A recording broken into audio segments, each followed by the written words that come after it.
very much for everybody for showing such interest in the topic. We've got a really good panel today, and we're going to be discussing the topic of SAF mechanisms. So I will do some introductions later, but to introduce myself, my name is Sarah Wilkin. I am founder and CEO of Fly Green Alliance. We've been around since 2019 now, when we gained a Booking.com grant to work on one R&D project on the topic of sustainable aviation fuel. So in the last couple of months, I've been working with accelerators and mentors and consultants, designers, and we've been kind of developing what we think Fly Green Alliance should be looking like now. And we've had a lot of different comments about what we are or maybe what we're not and things like this. And we were also told it seems that we're doing a lot of bigger picture work and that we're connecting the dots and planting a lot of seeds. So I'd say that was definitely true. So that's why we decided that the best way to do our work is a membership base and a tiered approach. So what we're not is an association. What we are is a B2B and academic alliance, so that we can work commercially on behalf of our members. As anyone, oh, sorry, could everybody mute there? Sorry, just yeah, if everybody could mute, that would be brilliant. Thank you.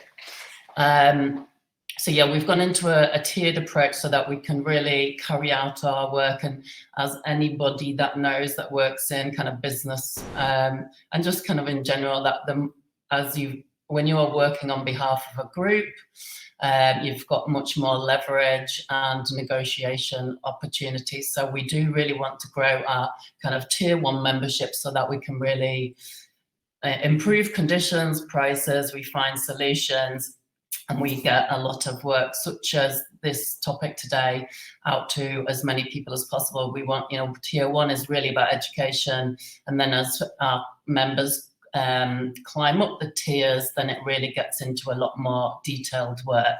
And that's when you do really need to know a business and to understand how you can support their strategy and even get to program and strategy level changes.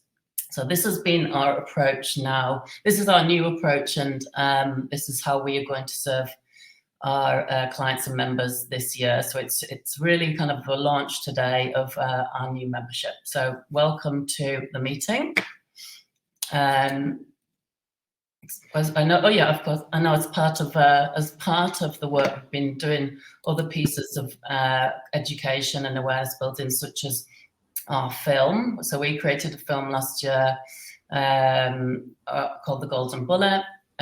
So sustainable aviation fuel is often called the silver bullet, or not the silver bullet, but what we're seeing across aviation and those that either use aviation through business travel or are our stakeholders in aviation is that everybody talks about and mentions that sustainable aviation fuel is really going to help the industry to get to net zero. So we created this piece, and of course that would sit under our education tier. So the more kind of memberships and the more we can grow our membership, the more we can create really key pieces. We've had really good support from the US Department of Energy, IATA. The film is sponsored by Convex Insurance, a leading aviation insurer. And we've also had support from our original grantor, Booking.com. So we're very happy with the development of the film, and the more we would love to be able to create more creative and interesting pieces such as this. So the topic today, really, what we're seeing essentially is that even in the news in the last couple of weeks, there are a lot of global, very big companies that are not meeting their net zero deadlines. So they've all signed up to science-based targets. Science-based targets give 24 months to submit new plans and updates on targets. And actually over 200 companies have not done that recently and have been delisted. So this, of course, is concerning. But what it is also it kind of acknowledges that this work is really difficult, and in some ways it may be even some relief for some companies and sustainability managers, because there's such a lot of work to do, and it is long-term work. So that's also why we've set up as a membership, because actually when you work with company might not achieve things in year 1, it might be year 2, 3, 5. So I think it's really about having a long-term approach to work, then obviously not being overwhelmed, and companies are probably disappointed they didn't meet their targets, but companies need to be sort of in it for the long haul. So I think this is a really big acknowledgement piece, but also shows us a lot of work to do. So we are talking about scope 1 and 3 today with our group. So what we decided to put the webinar together because in 2022, we created a SAF mechanism report, and what we did was list the top 10 mechanisms that we saw were developing globally. Now, a lot has changed since then, and so we thought it was the right time to go into a year 2 version. So I did post on LinkedIn if anybody had different mechanisms they might want to add to the year 2 report. So Daniel got in touch from the Norwegian Armed Forces, and we discussed the new mechanism that he's been evolving. And of course, it's very relevant. It's a SAF mechanism. It's very relevant.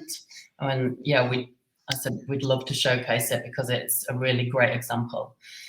So what so we brought the group together. It is going to be a discussion around. And actually, Daniel and I have known each other before the pandemic, so I know that Daniel's always been kind of in his business travel role. He's always been kind of pushing the boundaries and looking for innovation. So it is really great that Daniel's work has come to fruition in this piece. So yeah, we've also joining the discussion today is Norwegian, who won the tender for the Armed Forces. Avinor, who is the Norwegian airport group, and then we have Fredrik, who is working at the Swedish Association.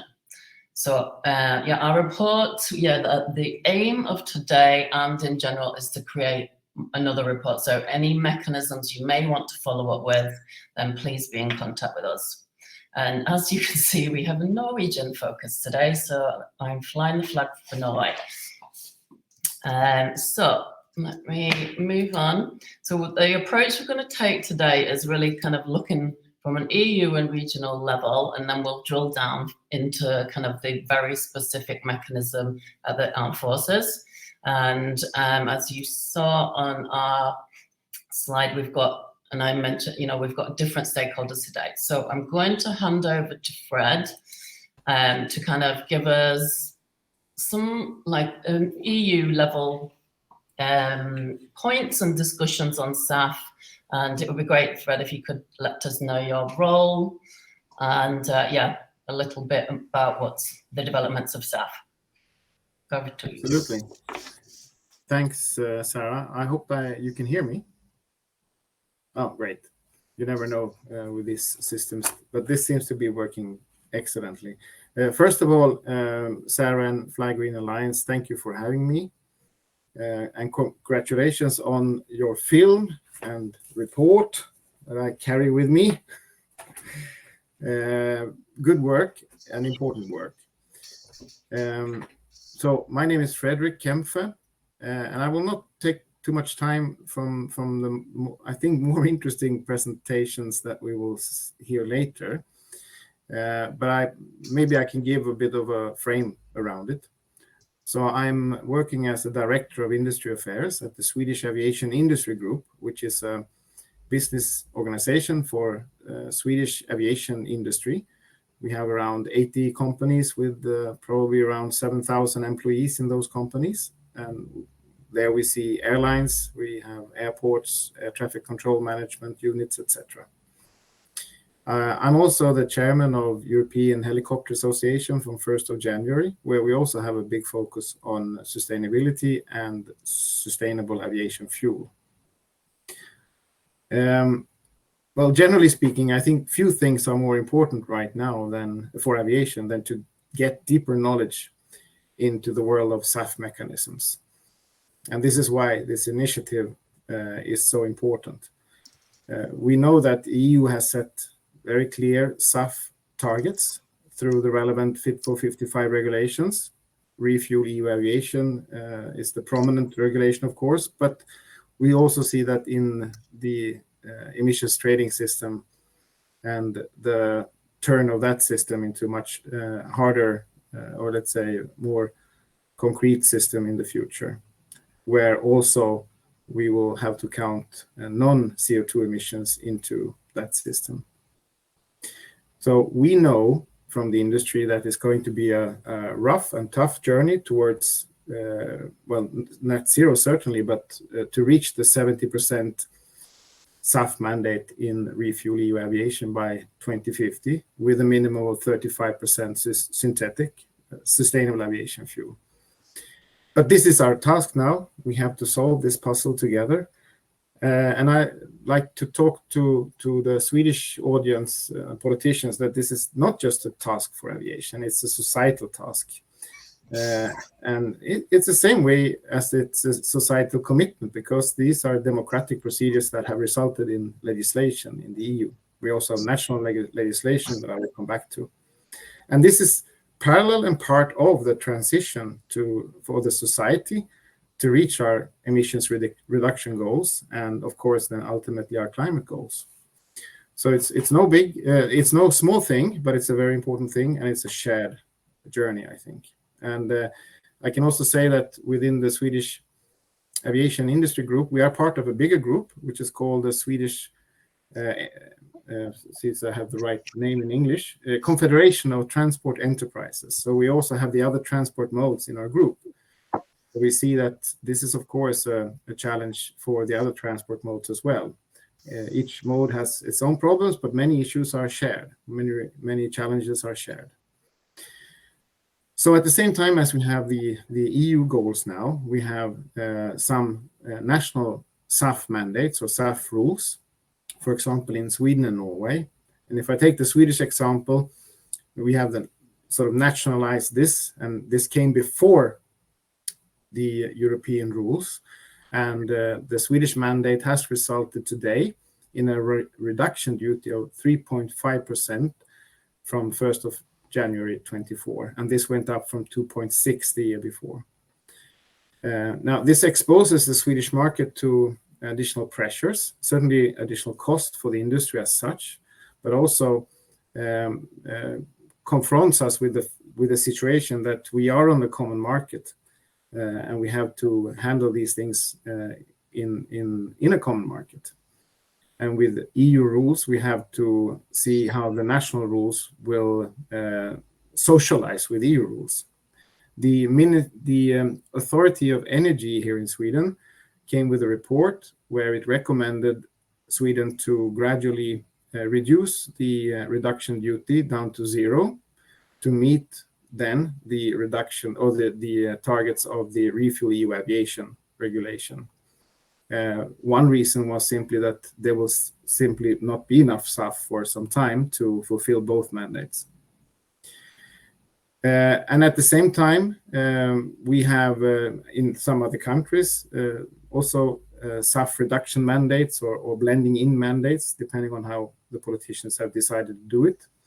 And in addition to this, we have also the voluntary additional uptake of sustainable aviation fuel, something which we are discussing very much here in Sweden, how we can encourage organizations and persons, companies to add sustainable aviation fuel when you travel with your plane.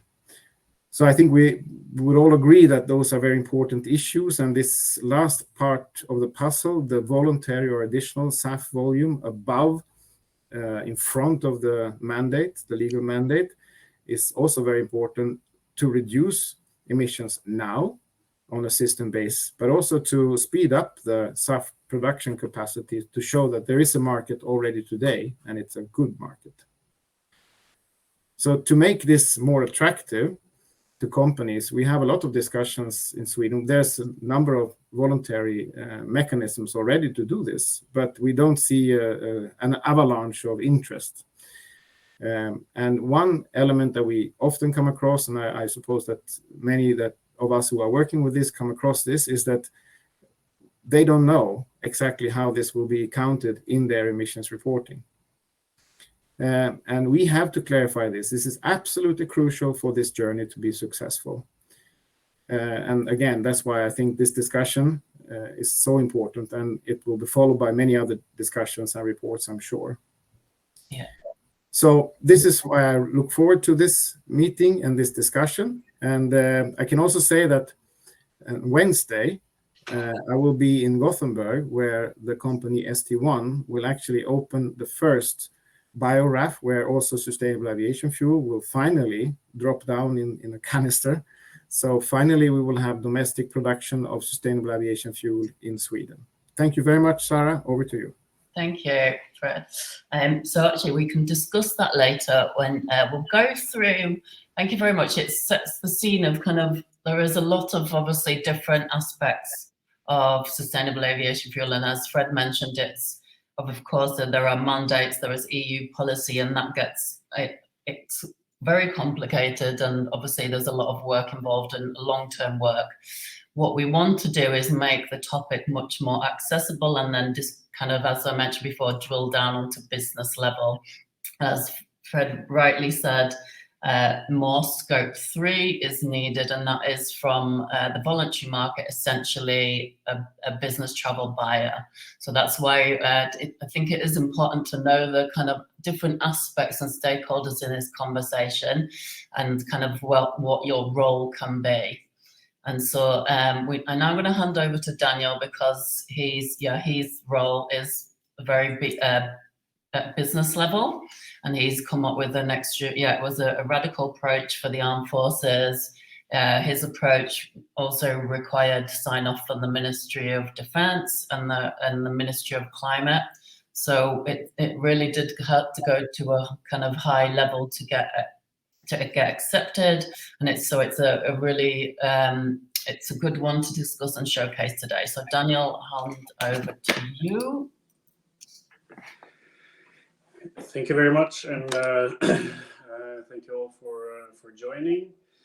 So I work in travel procurement for the Norwegian Armed Forces. We're a public organization, so naturally we have to post all of our tenders to the open market. I work in a category called travel and transport, and we manage all of the travel and transport related agreements for the Norwegian Armed Forces and the Norwegian defense sector.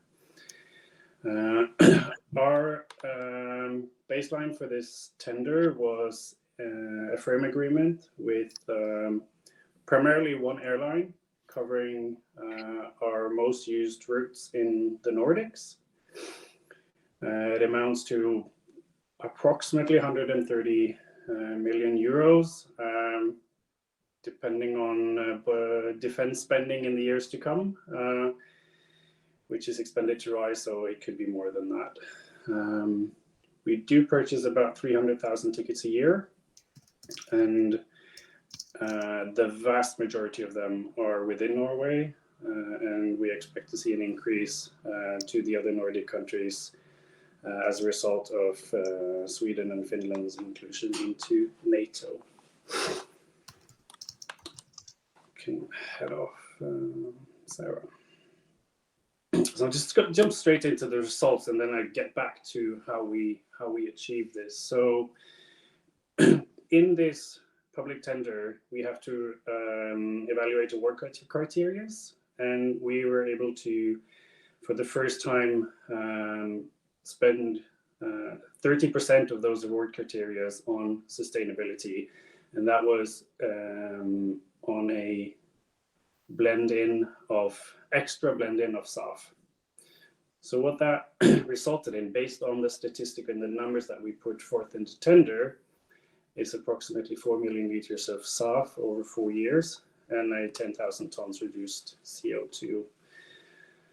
The model that we built is also a potential for others to use and to improve upon, and I would welcome that, definitely.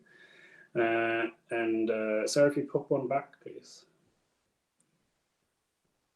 And what it also does is it supports local and regional production and also local and regional uptake of SAF. So we're very happy with the results, and then now I can go a bit more into how we ended up here on the next one, Sarah.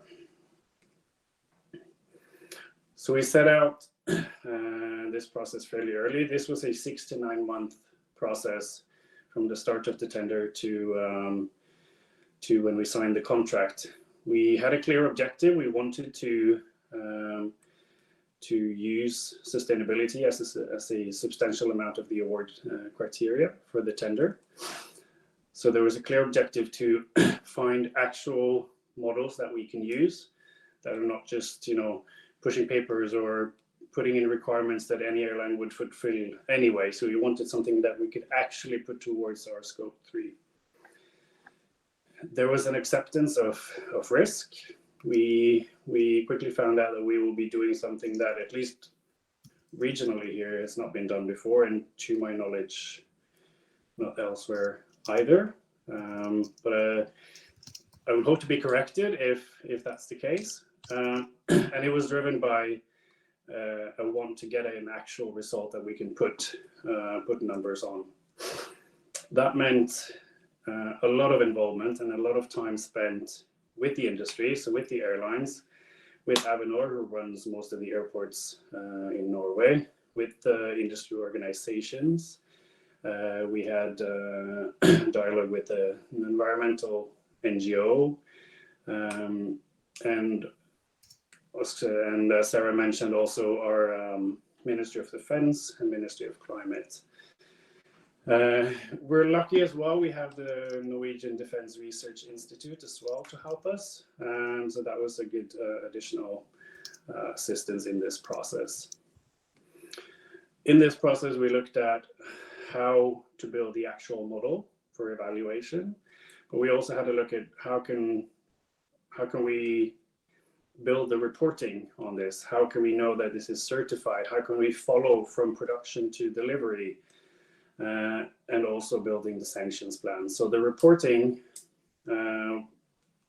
is still an ongoing work, but we figured that together with Norwegian, we have a really good baseline to move forward on, where we can actually report on actual flown data and not use a template model. And Anders from Norwegian can explain a bit more about that, how that would work.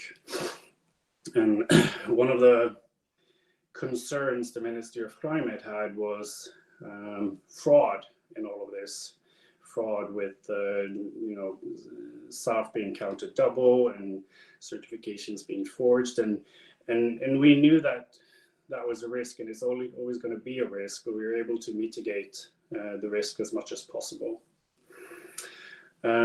We did also build a sanction plan for the airline. So if the airline fails to fulfill its commitment of the additional blending, which is on top of the already mandated blending, we will not just fine them and send them an invoice for that fine and get paid for the fact that they didn't fulfill their requirement. So our sanction plan is built based on the advantage that the airline got in the tendering process by offering X amount of extra SAF.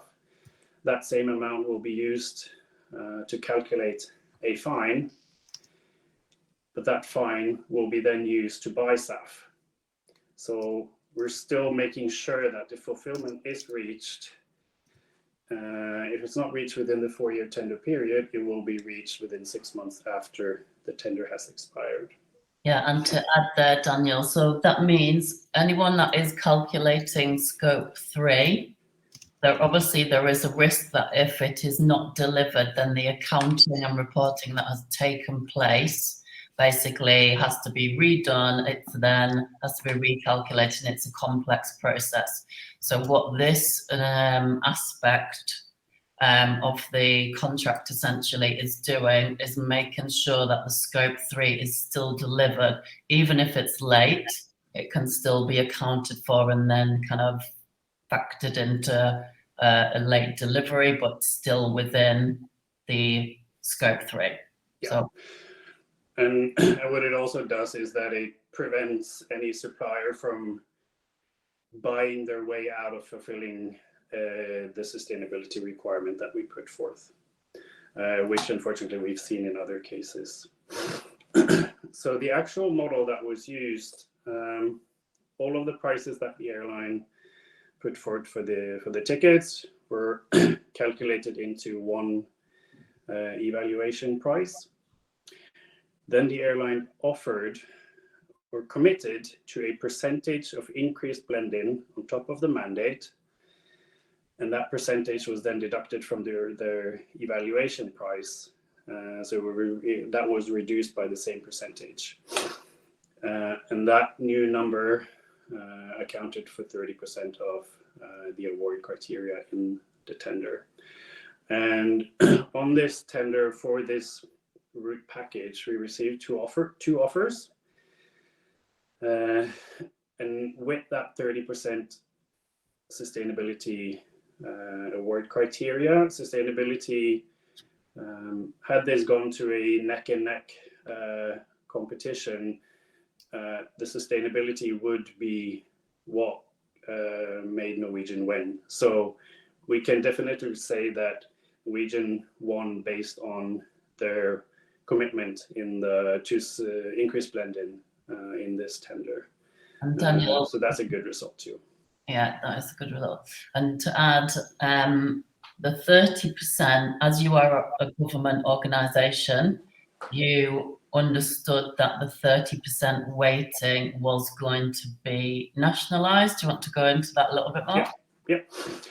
So we've had so we follow an EU directive on public procurement, and that's then translated into local rules and regulations. Up until 31st of December last year, we had the requirement for weight given to sustainability was a should requirement. So you should weight sustainability 30% in your award criteria.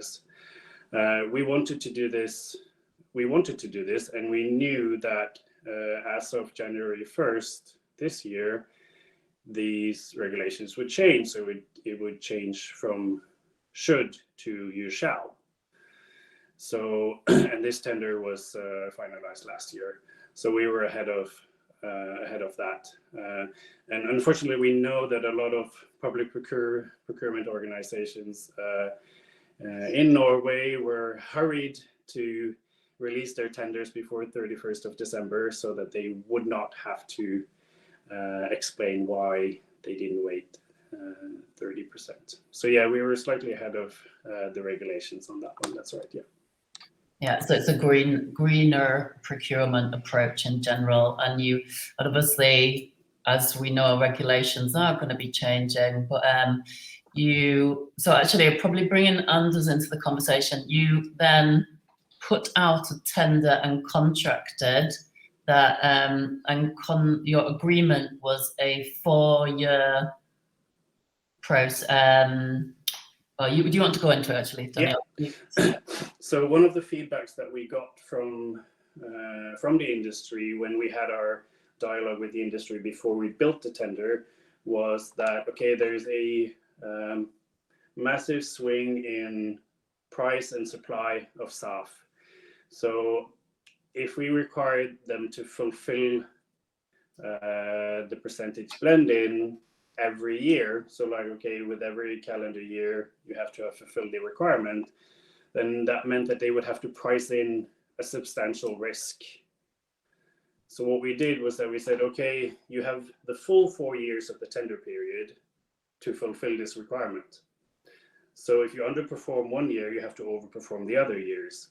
So that gives the airline, we gave the airline an opportunity to exploit the the surge or supply swings in the market, so that they were able to price in a lower risk on their fulfillment. And from the feedback that I've gotten is that that's one of the reasons why they could actually commit to such a high percentage that they did. Yeah, so this is the game changer part, really. It is around the tendering and contracting process, because at the moment, obviously, sustainable aviation fuel and delivery has been seen as a risk, but this very kind of flexible approach has meant that the airlines, and I'll go to Anders now, means it is a risk, but it's less of a risk. So Anders, would you like to introduce yourself and kind of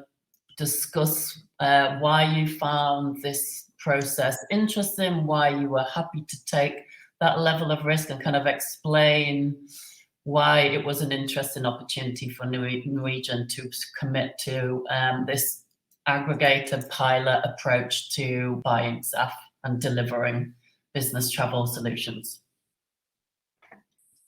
Yes, thank you.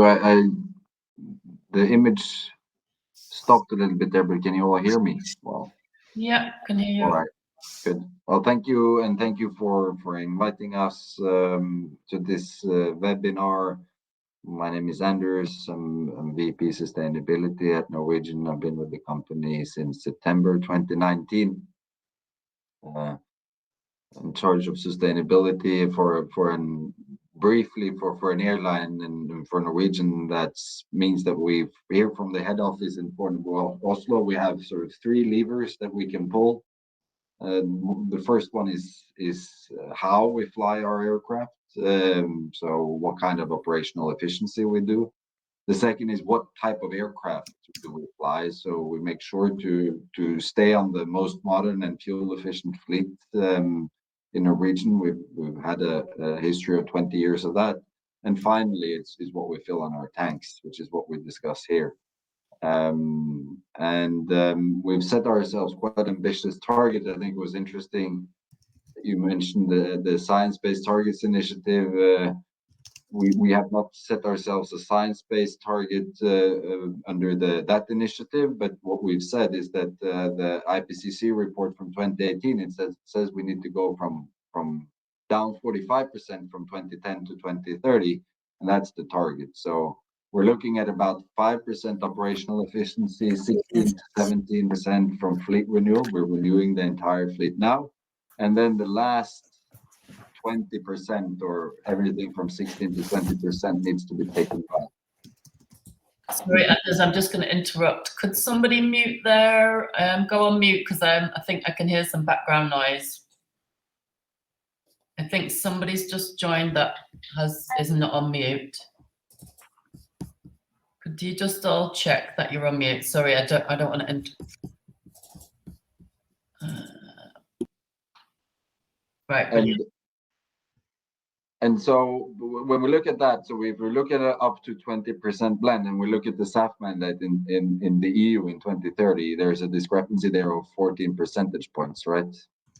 And that somehow needs to be financed. And as an airline, we are in heavy competition within our markets, and having an additional cost level above our competitors means that our customers will not choose us, because in the end, customers are still more price sensitive than anything. It's two things that matter. It's what is the price of the ticket, and what is the time of the flight.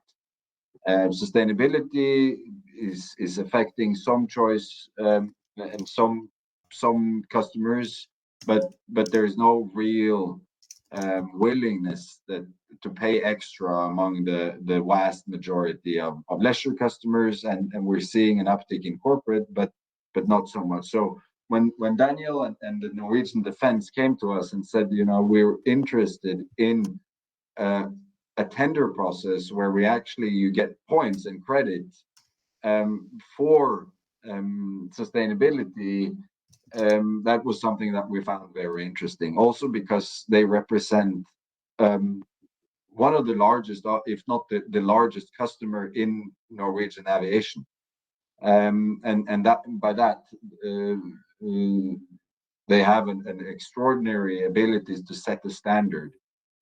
So I think we spent quite a lot of time with Daniel, or not directly with Daniel, but giving input, written input. I think it was a very sort of neat and transparent and open process, and we got to give input to different types of models. And if I remember correctly, we said something that the one that was landed on was the most ambitious, but is also the one that would give the most sort of result for within the time period of the agreement. And as you said, Sarah, I think the flexibility mechanism is crucial here, because it allows us to develop also the product while we go. We did quite significant work with a consultancy back in 2022, where we said, okay, we would like to sell carbon reduction to our corporate customers. How do we do that? Is that possible to do accounting wise? After 6 months, and I think many frustrating hours, luckily we set a fixed price on that consultancy job, because I think they spent a lot of hours on it. The conclusion was, no, it's not possible today to sell CO2 reduction or SAF as direct CO2 reduction, because it's not possible within the guidelines of the GHG protocol, nor other types of mechanisms or sort of book and claim systems to claim both the scope 3 and the scope 1 reduction at the same time. Well, in some ways that's not true, because under the given GHG protocol, the guidance is to put your biogenic emissions as a separate line. So in all honesty, in today's GHG protocol, it's actually possible, but we know that there's work undergoing in the GHG protocol and other places that you sort of puts up these limits. I'm going to just add there, sorry, Anders. I just want to add to bring in, because we've probably got a spectrum of people on the call today with various levels of involvement. So when it comes to the GHG protocol, most businesses are looking for them to. So what is happening is book and claim systems are being developed by various stakeholders, and a lot of businesses, and we've had clients we work with that said they don't want to make a book and claim commitment until the GHG protocol has included what they find acceptable as a book and claim system. Now that is going into a consultation, and so it is an evolving, like policy can change, and but GHG protocol is an NGO creating this, the same as science-based targets as an NGO supported by the UN. So they are very well-respected organisations that are working through at very sort of global, high level, working out all of unblocking things basically. So this is a very complex topic with a lot of stakeholders. So what, as Anders is mentioning, that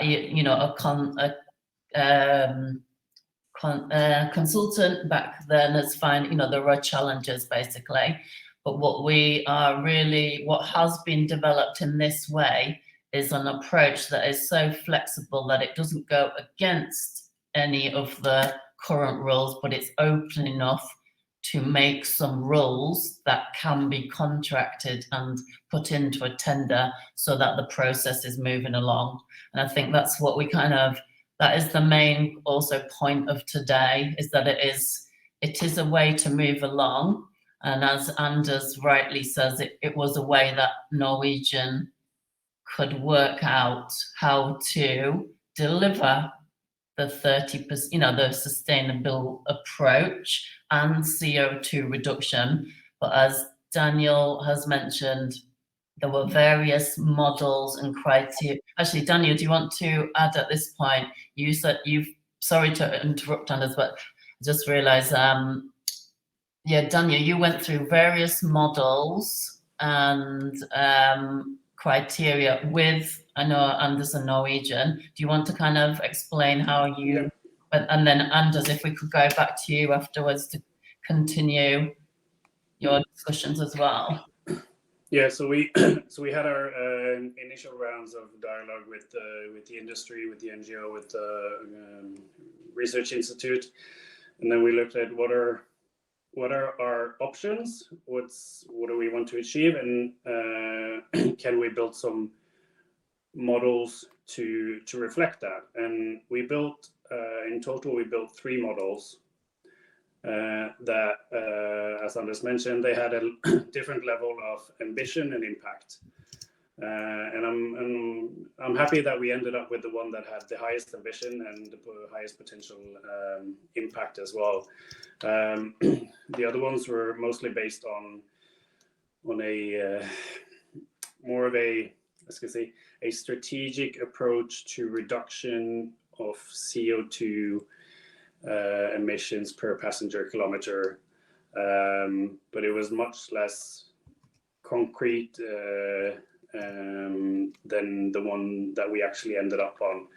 And what we also wanted to do was not to restrict the airline too much in their supply chain. So we've not put any, the airline has not had, in the tendering process, the airline did not have to tell us who they were getting their SAF from. So they can go on open or closed tendering processes themselves to procure the necessary SAF. We do also have opened for the use of other non-emission or low-emission fuels. So if at some point e-fuels becomes available, there is a factory being built in Norway, then that can also account towards the percentage requirement that they have. So that's my initial point at the start of supporting local production would also then open up for that. So we're not putting unnecessary restrictions. We're just saying that this is what we want to achieve, and then we're opening up to the airline to how to achieve it. And Anders, so that approach also meant that you didn't have to define which producer you were going to use. So would you like to talk through also, you went for the highest ambition and the one with that did deliver the most.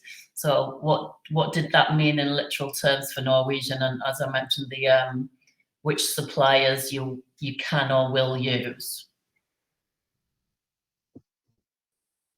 Well, I'm not sure if we will go into the sort of discussion specific on suppliers, but I think what's important here is that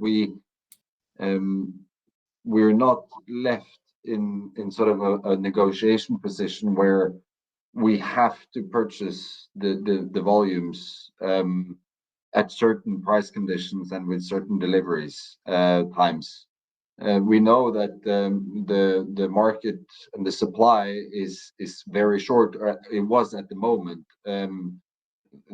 This market and the supply and the production, as Fred mentioned, there is a new biorefinery now opening this week in Sweden, and there are more planned production to come. So how the price will develop and what our ability to get SAF, how that changes is difficult to predict, but I think it's within the scope and in the spirit of this agreement is to work our way through these challenges. I'm sorry for getting very technical on the scope 1 and 2 and 3 and etc. But as you mentioned, the point is that having a flexible approach, having a long-term approach, it allows you to work through these challenges together. And you need to be transparent. So it was very important for us to be transparent with Daniel and explain all of these challenges and hurdles with this different scopes, and sort of that we're all in that sort of situation together. Okay, we have an objective for you guys to be able to account for this emission reduction, and that's what we will aim to do within the first year. And that also follows that we would like, it's our objective to have a batch delivered into the Norwegian tank system within this year, because it allows us to go through the transaction and do everything. And if we do something wrong, and if anyone out there, sees that we're doing something wrong and wants to critique it, then, all hail and thank you, please do, because in that way we can change and we can adapt and we can improve to next year. So, and I think that's an important point. This is not something yet for maybe the mainstream or the ones that are following.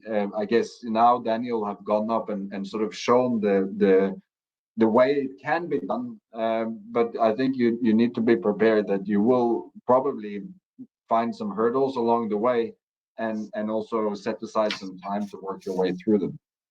Yeah, and that's a really good point. And that's what the 4 years allows. That actually, I've experienced it with different clients we're working with. Year one, you try something out.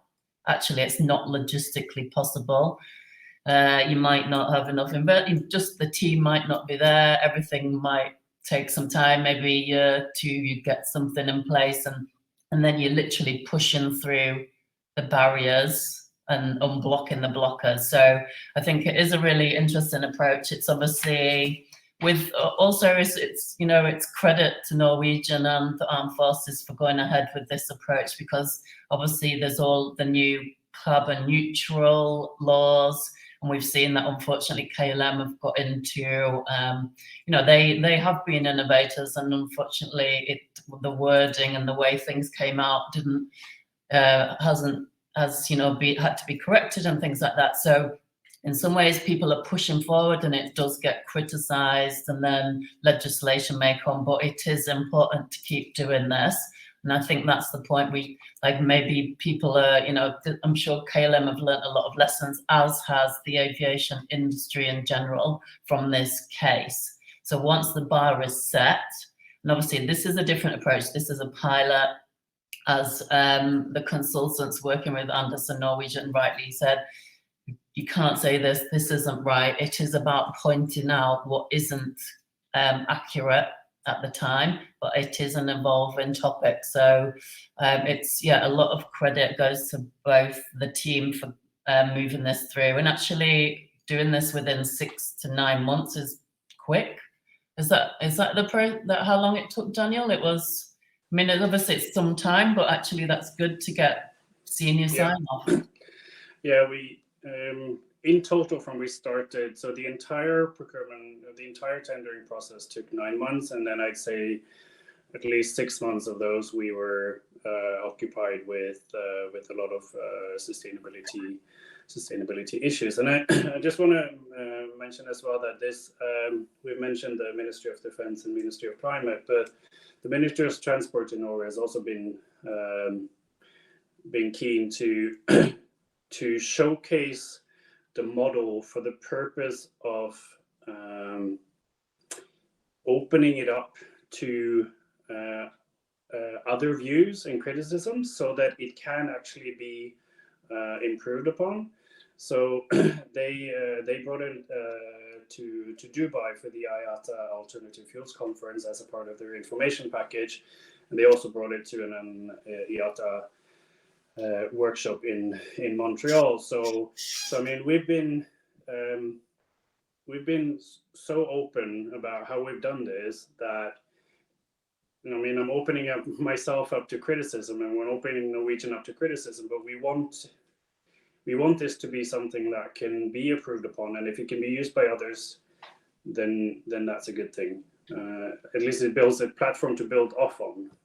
Yeah, exactly. If anybody's got any questions, please come off mute or add them to the chat, because I think it is about this test and go process, and it is making it as flexible as possible. There, a a lot of organizations are talking about e-fuels, which are just coming online, but the price is an issue. So of course, within the Nordic region, there's also been fleet scum and flight shaming. But what we're talking about here is creating a pilot which essentially aggregates scope 3 commitments. As Fredrik rightly said, the more of these commitments means that as a whole, travel becomes possible within a lower carbon way. I mean, we have got a lot of and aviation is working towards a 2050 target, generally not 2030, because it's very close now. But all of these kind of what science-based targets and other initiatives are working on is that companies address their scope 3. So business travel is definitely about scope 3, but of course it's getting to this position where, for example, a corporate traveller has budget to put towards that scope 3, which is a scope 1 of an airline. How can they be involved with that funding process essentially, and then how can that responsibility get shared?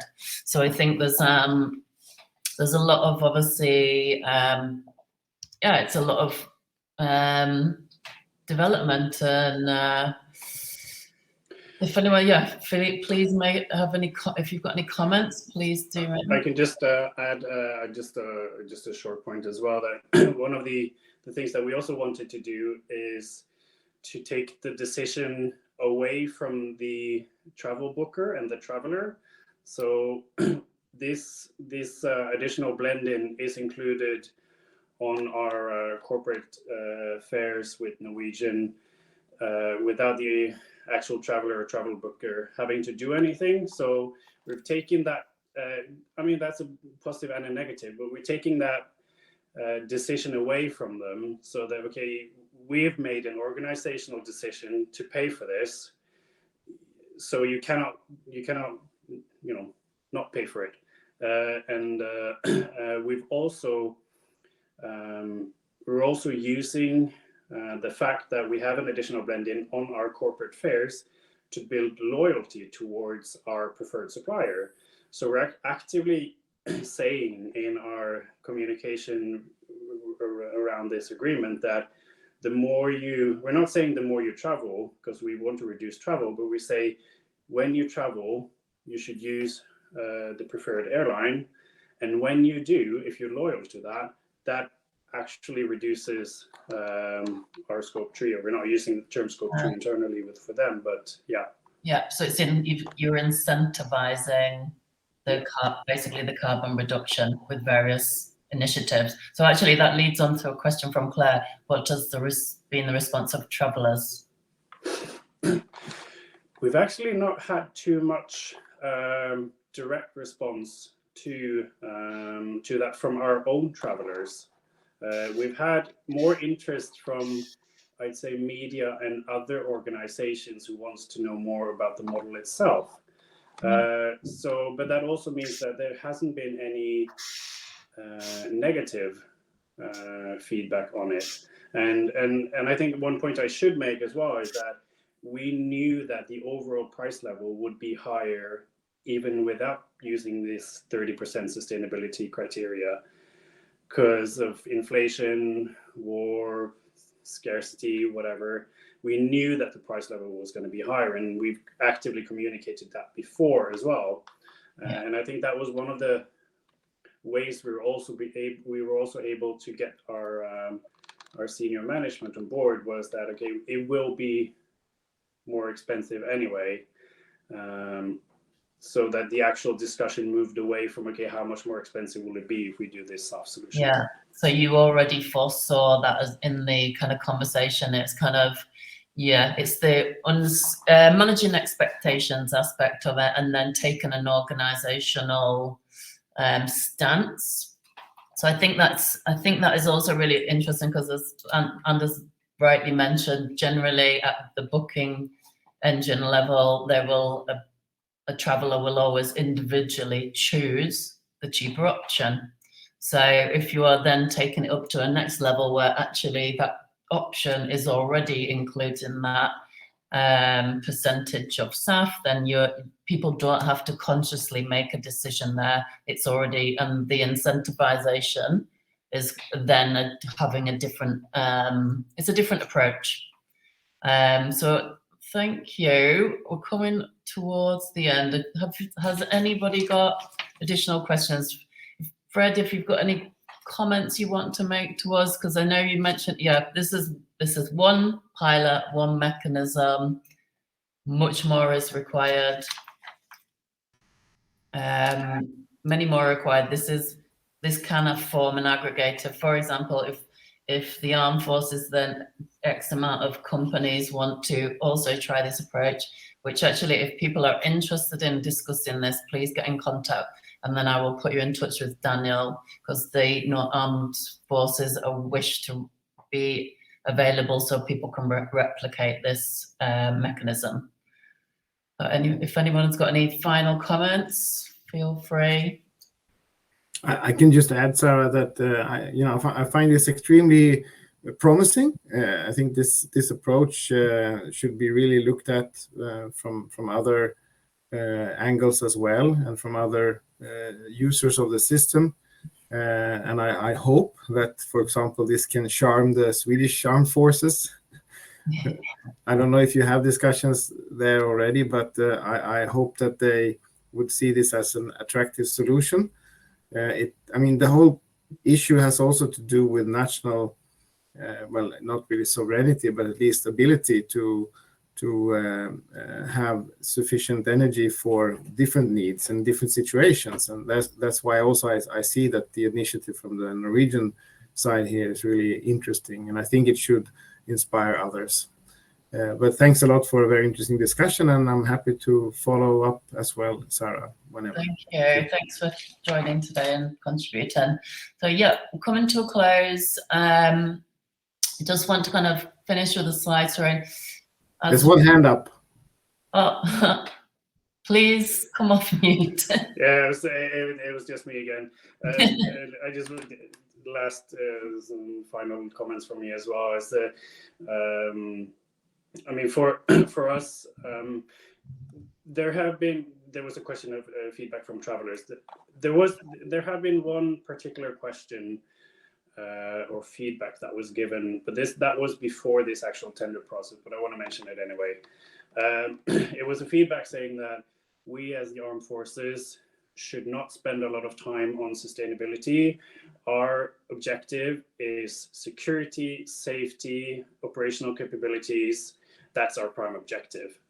And our response to that was that we have so much hard to abate emissions that we need to actually do something where we can.